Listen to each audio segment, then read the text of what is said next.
কাহিনী বলি শুনতে।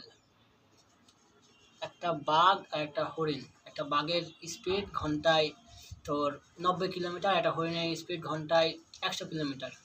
তারপরেও বাঘ হরিণটাকে ধরে ফেলে। কেন? কারণ বাঘটা হরিণটাকে এম করে নেয়, টার্গেট করে নেয়, দিয়ে হরিণটার পিছিয়ে দৌড়ে। ওই বাঘের সামনে যদি অন্য কোনো হরিণ আসে, বাঘ ওই হরিণটাকে না ধরে যে হরিণটাকে টার্গেট করেছে ওই হরিণটার পিছিয়ে দৌড়ে। আর হরিণ কী করে? হরিণ দৌড়ে একটু পর পিছিয়ে থাকে, একটু পর পিছিয়ে থাকে, দেখে যে বাঘ পিছিয়ে আছে কিনা, একটু পর দেখে। 2 সেকেন্ডের ঘাড় ঘোরানিতে আস্তে আস্তে ওর স্পিড কমে যায়, দিয়ে বাঘ হরিণটাকে ধরে নেয়।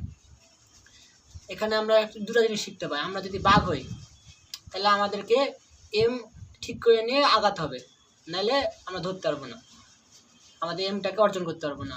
আর আমরা যদি হরিণ হই, আমাদের পিছে কী আছে এটা আমাদেরকে মাথায় রাখতে হবে, তা মাথায় রেখে আমাদেরকে আগিয়ে যেতে হবে।